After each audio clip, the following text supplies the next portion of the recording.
National Broadcasting Company presents Radio City Playhouse, Attraction 39.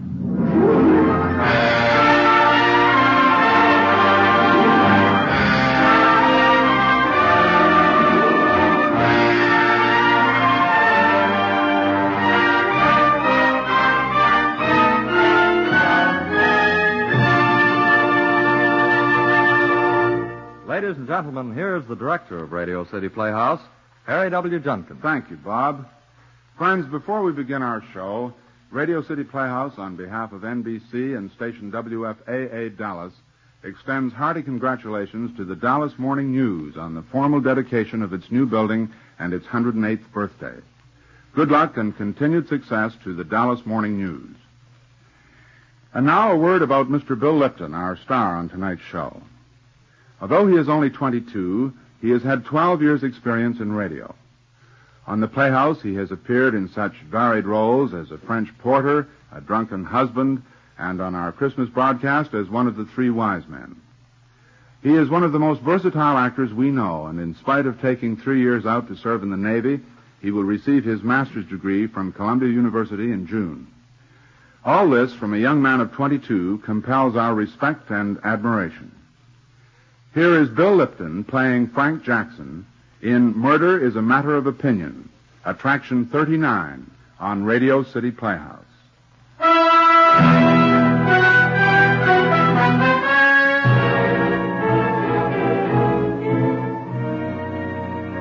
I'm telling you this story from prison.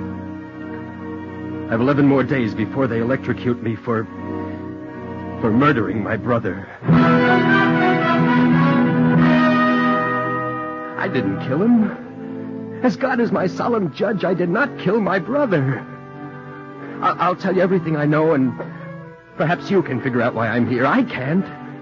I can't believe it. I've been over and over and over the story. Every word of it is true, and nobody believes me. Nobody. I'm 22. I was going to be a lawyer. My dad thought I was just about the... Well, he was pretty proud. Now even Dad thinks I'm guilty. Even Dad. And I'm not.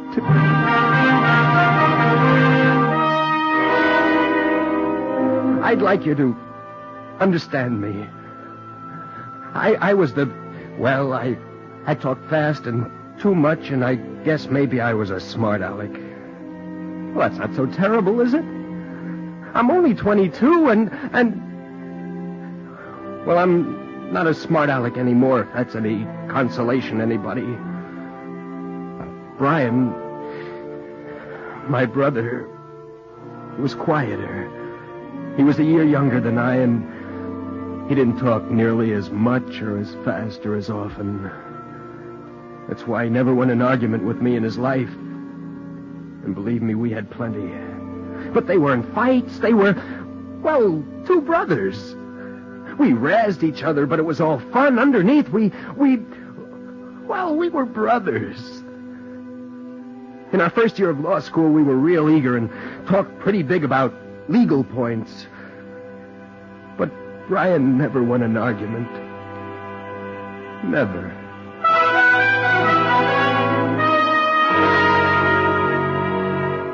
So you're wrong. It says so right here. Where? All bills for raising revenue originate in the House of Representatives. Can't you read? Well, I thought they could originate in either house if it was just a question of... Well, you're wrong, so pay up. I still don't think that... Look, Brian, who's right? You or the Encyclopedia of Federal Law? Well, I guess... You owe me $50. Come on, cough up. Well, okay, I guess... Look, you admit you're wrong, don't you? Yes, I admit it. Okay, give me 50 cents. Trent University Law School has pretty high standards. If you want to stay, you better smarten up.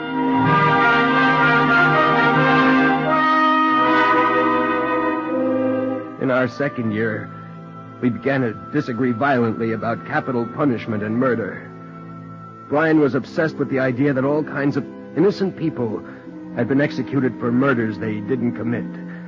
Every time he read about some killing in the paper, he'd try to prove to me that the condemned person wasn't guilty at all. The night he got his big idea, we were sitting on a bench way down at one end of the campus. There was nobody around. It was about 10 o'clock. And Brian was very excited. Frank, I still say that the man in the Jensen case could have been innocent. I don't believe that a man who only weighs 130 pounds could have shoved a man the size of Jensen out of a hotel window. Well, it carried out the sentence, so it doesn't matter what you say. How do you think you'd feel if you'd been in his shoes? Cold, stiff, and dead. Do you mean to sit there and say that you don't think it ever happens? There's never been a case of an innocent man convicted of a murder he didn't commit? It isn't a question of what I think. You've made the statement that it's possible for an innocent man to be hanged or electrocuted. I say prove it. All right. All right, I will. I can, you know. If you'll help me, I'll prove it. How? Let's stage a fake murder. What are you talking about? A mock murder case. Look, I'll play the corpse and you play the killer. We'll stage a killing, a fake killing. I'll let a dozen witnesses actually see you shoot me in cold blood, and then afterwards I'll undertake your defense and prove that you're innocent.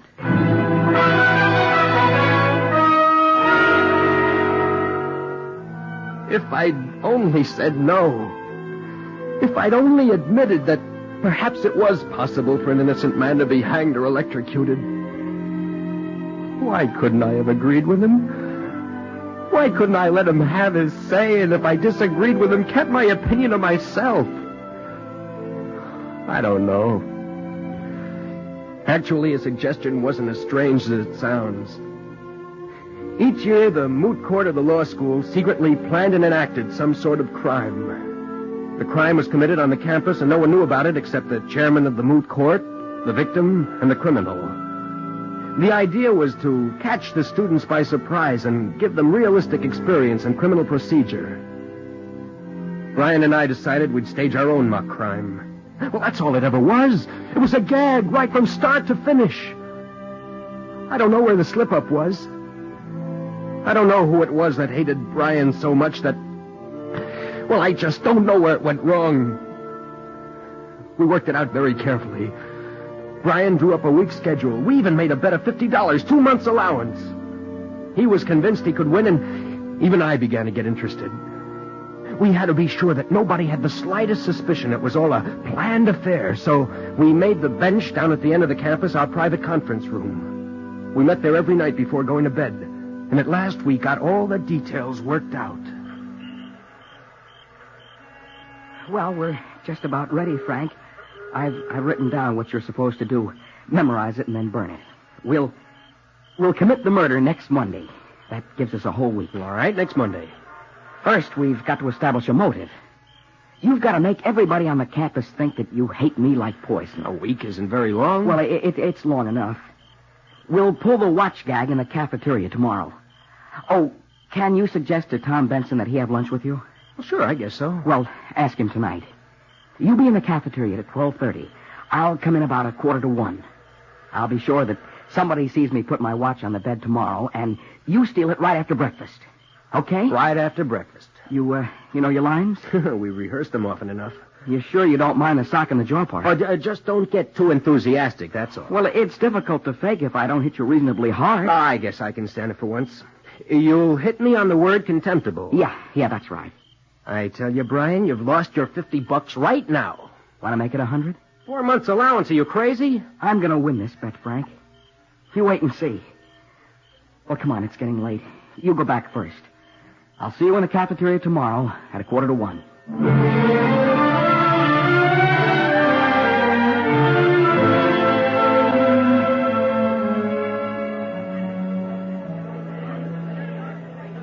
What's the matter with you, Frank? You've hardly said a word all through lunch.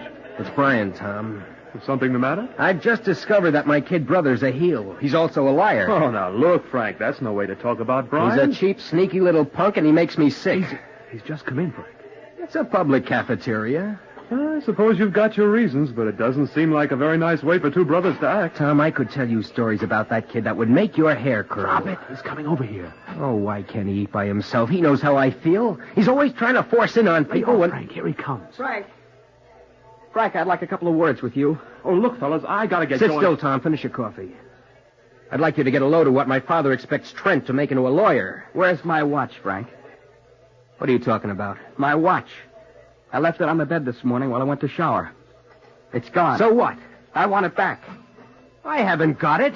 I saw you come out of the dormitory on the way back from showers. We're the only men in the dorm who don't have a 9 o'clock lecture this morning. When I went back into the dorm, there was nobody else there, and the watch was gone. Now I want it back. Are you accusing me of stealing your watch? Yes, and I want it back. Well, look, boys, I don't think this is... Don't go, Tom. Just get a load of Junior here. So I'm a thief, am I? Frank, I want my watch back. Oh, drop dead, you dumb little jerk. If you weren't so scrawny, I'd knock your face in. You stole my watch. Oh, now, look, Frank. Brian, don't be crazy. Shut up, Tom. Where's the watch, Frank? Are you going to give it to me quietly, or do I have to take it? Look, kid, you're stinking up the cafeteria. Buzz off. Go on, creep. My own brother, a dirty, cheap, contemptible thief.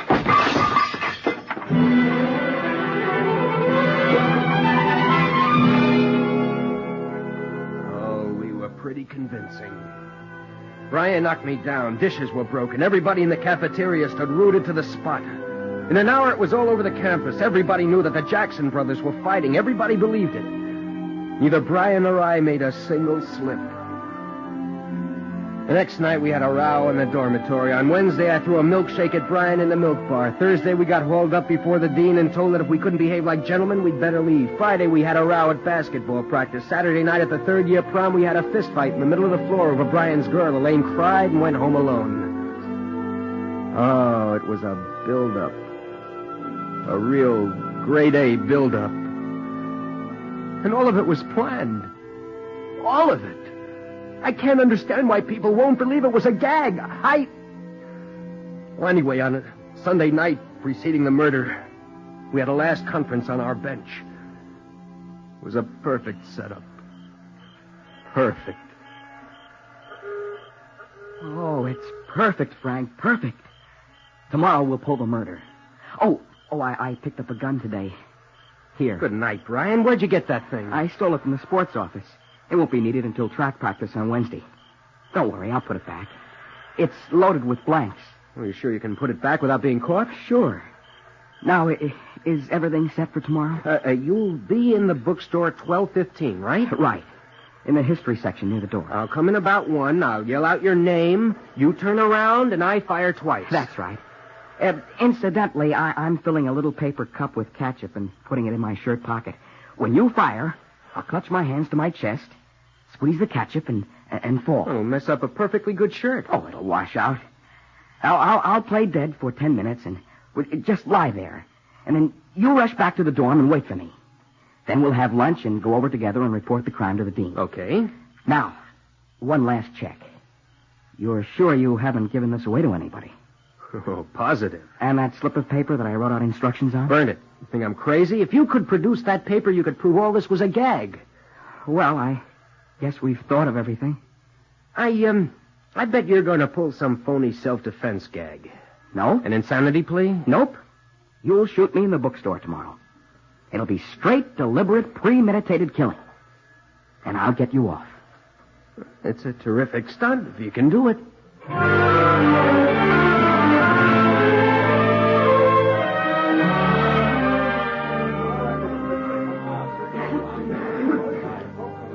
How much is this dictionary, miss? $4.85. Okay, I'll take it.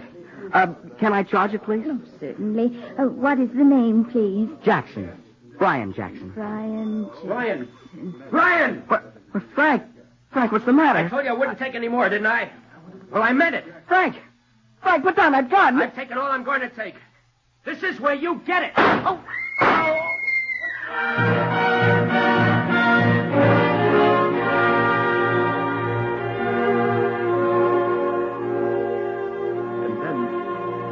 Then everything exploded in my brain. Right up until I fired the shots, I'd been enjoying myself.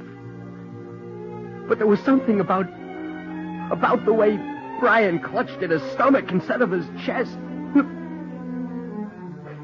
He fell. And there was blood on his lips.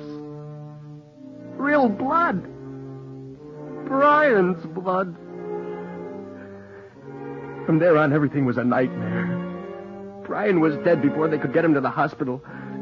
I'm not quite clear on what happened after that because I was stunned. My own brother. Brian. My brother.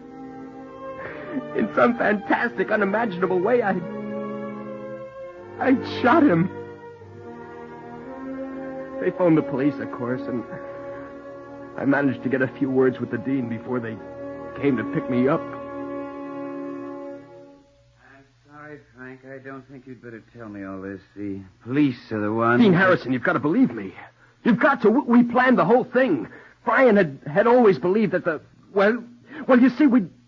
Look, Dean Harrison, I can't talk right, but... Frank, there's no use. But this was a stunt. A mock murder. Brian and I planned it ourselves. The fights, the build-up was all a stunt. Brian believed that I could kill him. I mean, appear to kill him. And that he could defend me and... Oh, Dean, those bullets were blanks. I mean, Brian got the gun himself from the sports office. They were supposed to be blank cartridges. Frank, you better not talk anymore. I don't know what to say. I've been at Trent for 12 years. There's never been a tragedy like this. I'm very upset. I've always liked you, Frank, but this is out of my hands. But Dean Harrison, surely you don't think that I really... I telephoned your father. He's taking a plane from New York tonight. I'm afraid from here on it's up to the police. They'll be here any minute.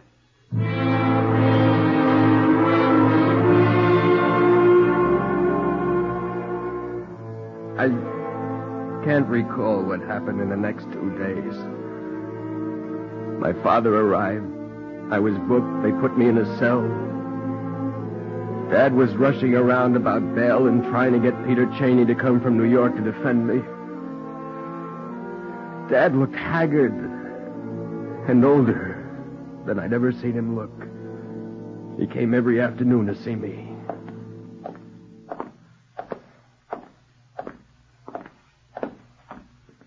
There you are, Mr. Jackson.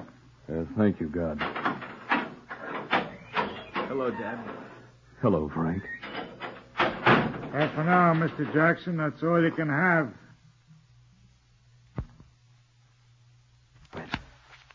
All right. Is it over? Yes. Was it a nice funeral? Frankie. Oh, Frankie. Frankie. Did you get Peter Cheney? Yes, I talked to him on the telephone for an hour this morning.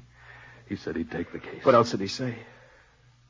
He says that we've got to find out who switched those bullets. But I tell you, I don't know. Frank, think hard. Did Brian have any enemies? Was there anybody on the campus that... How did Elaine feel about him? I don't know. She certainly wouldn't want to kill him. Cheney says if we can't find out who changed the bullets, we'd better plead temporary insanity. I won't. I won't plead insanity. Frank, you may have to. But I didn't kill him, Dad. I won't plead insanity. But Frank, it's such damning evidence. No jury on earth will believe your story. No jury on earth.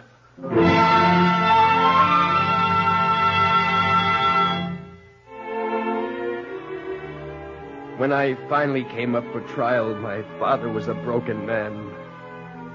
One son killed, the other convicted of his murder. After the trial started, I'd lie on my bed at night and go over the whole thing word by word. Then I'd stop. And I'd pray. I'd say the Lord's Prayer over and over. But my praying didn't seem to make much difference. Witness after witness testified to how Frank and I hated each other. The watch, the fight at the dance. One after the other until I almost began to believe that maybe I had killed him. Elaine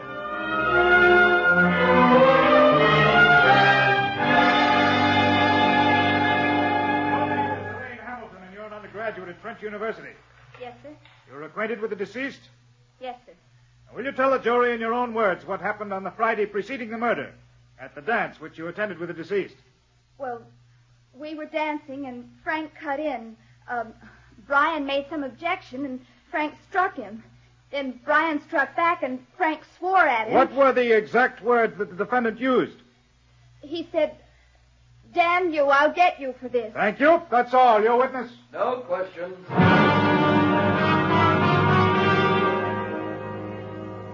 Mr. Benson, will you tell the court in your own words what happened in the cafeteria on the afternoon of April 5th? Well, Frank was sitting with me, and Brian came in, and Frank made some crack, and one thing led to another. Mr. Benson, what did the defendant say? Something about, look at what my father expects Trent to make into a lawyer. He was addressing the deceased? Yes, sir. Go on. Well, Brian accused Frank of stealing his watch. Frank denied it, and then Brian hit him. You saw the blow struck? Yes, sir. Thank you, Mr. Benson. Now, I understand that you were in the bookstore and witnessed the killing. Yes, sir. After the defendant fired the shots, what did you do? For a moment, I was so stunned I just stood there. Then I ran after Frank and followed him up to the men's dormitory. What happened when you reached the dormitory? I said something about how could he have done such a thing. I don't remember my exact words. What did the defendant say? Do you remember his exact words? Yes, sir. If you can't remember yours, how can you remember his? Because it was such a terrible thing to say. Will you repeat what the defendant said, please? He said, I killed the little stinker because he had it coming to him. Thank you. Your witness? No questions.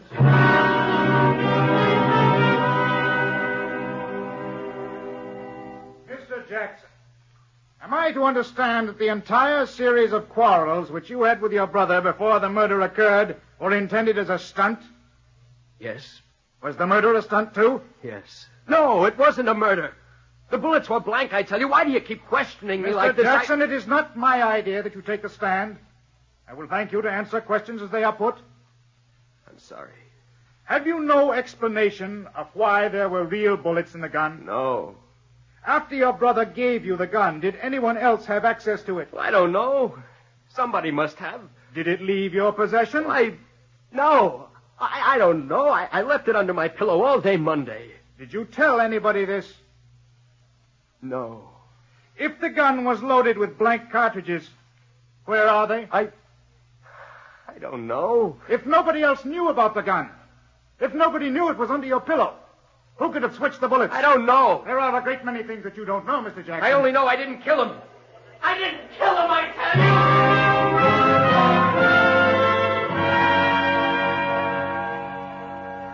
The truth is, ladies and gentlemen of the jury, that Frank Jackson is lying.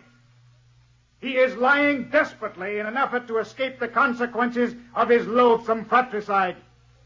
Even if the motive of the murder had not been clearly established, even if 12 witnesses had not seen him shoot down his brother in cold blood as they testified, Frank Jackson would still stand condemned by the hopeless confusion of his own testimony. Why did he invent the fantastic story he asks you to believe? Because it serves one good purpose. It supplies him with an excuse for his inability to call one single witness in his defense. The only other man who knew about the alleged hoax is dead. That is what automatically proves that no one else but Frank Jackson could have loaded real bullets in the murder gun. Ladies and gentlemen of the jury, I imagine it's unnecessary for you to leave the box to render the only possible verdict. Guilty of murder in the first degree.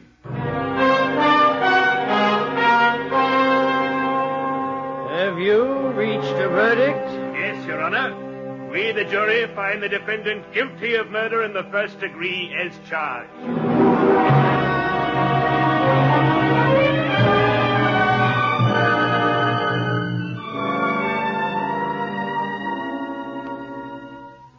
We appealed, of course, but we lost.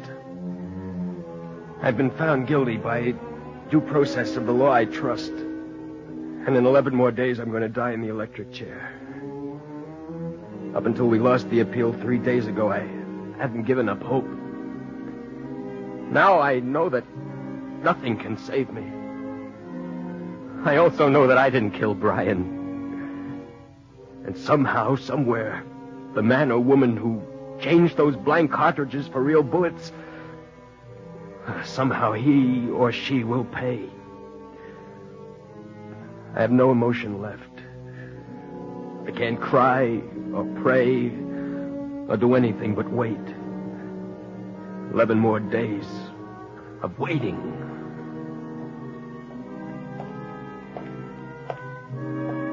The warden wants you in his office, Jackson. Come on. What's the use? We've been over it so many times it doesn't make sense anymore. Come on. Let's get going. If the warden wants you, he wants you.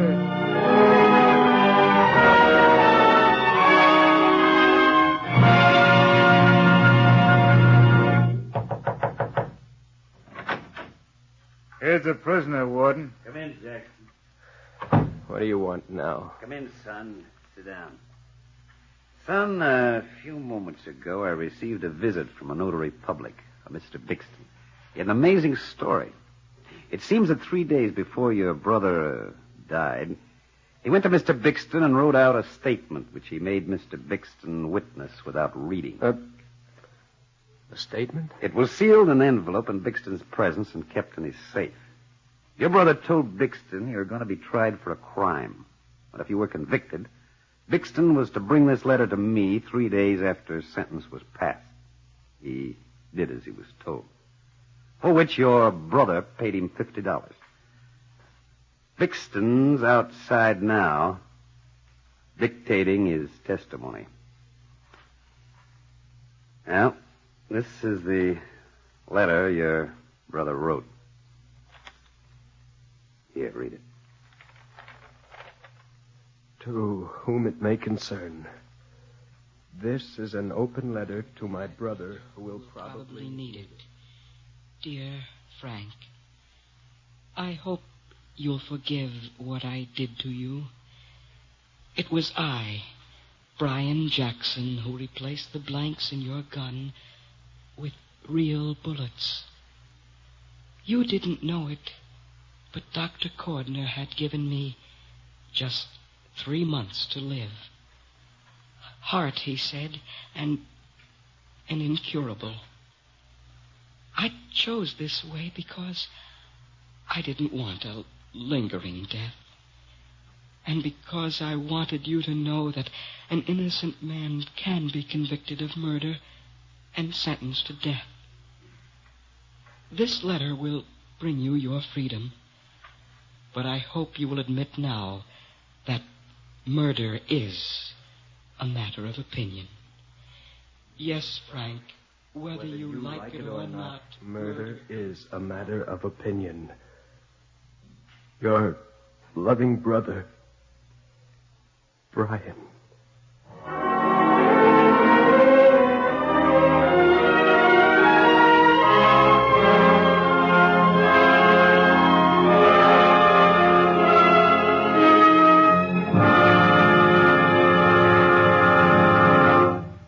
You have just heard Murder is a Matter of Opinion by Jules Archer, Attraction 39 on Radio City Playhouse.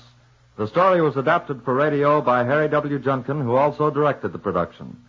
Bill Lipton starred as Frank Jackson. Michael O'Day was Brian Jackson. Other players in the cast included Peter Hobbs, Sidney Smith, Scott Douglas, Elaine Rost, and Robert Andrus. The music was composed and conducted by Dr. Roy Shield.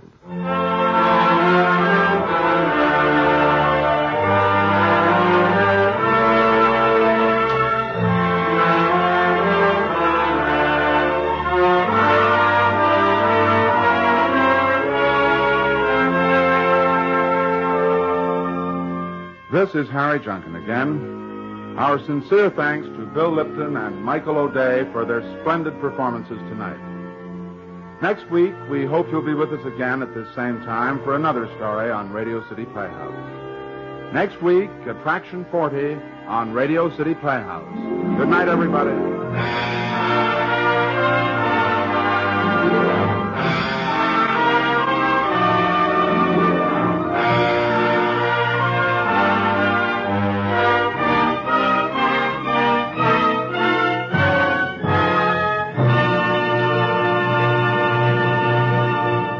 Bob Warren speaking. This is NBC, the national broadcasting company.